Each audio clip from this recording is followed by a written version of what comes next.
There have been a lot of problems called out and identified over the past 10 years, especially as we've gotten better situational awareness, collected more data than ever before in our world and our society.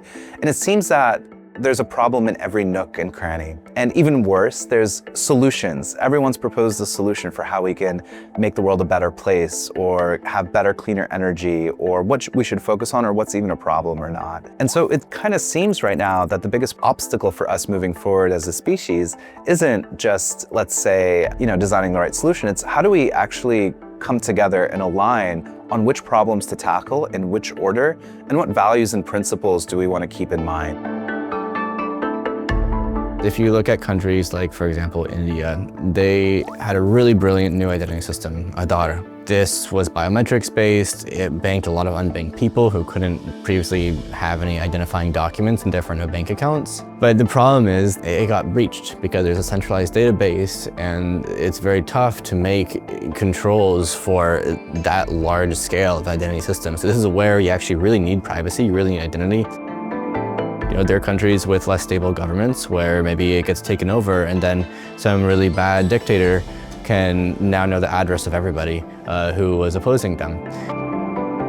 The problem we're trying to solve is how do we build resilient infrastructure that protects against existential risks by placing humans at the center of technology. And one way to approach resilience is thinking specifically about how we can maintain quality of life, maintain access to basic services, and even expand that to other populations.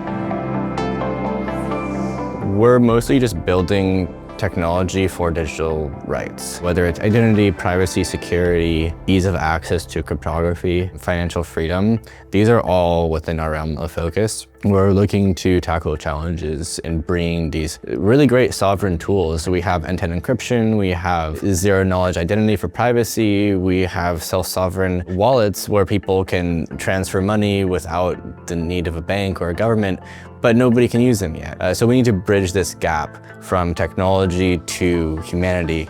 There are ways to do this where we can preserve against some of the risks of identifying by really, I think, reducing the trust that we put into these systems, and then making sure that privacy is one of these default settings, right?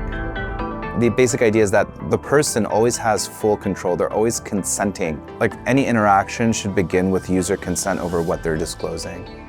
It almost seems like we need a refresh of the culture around technology and how we interact with it, something that's actually transcultural, right?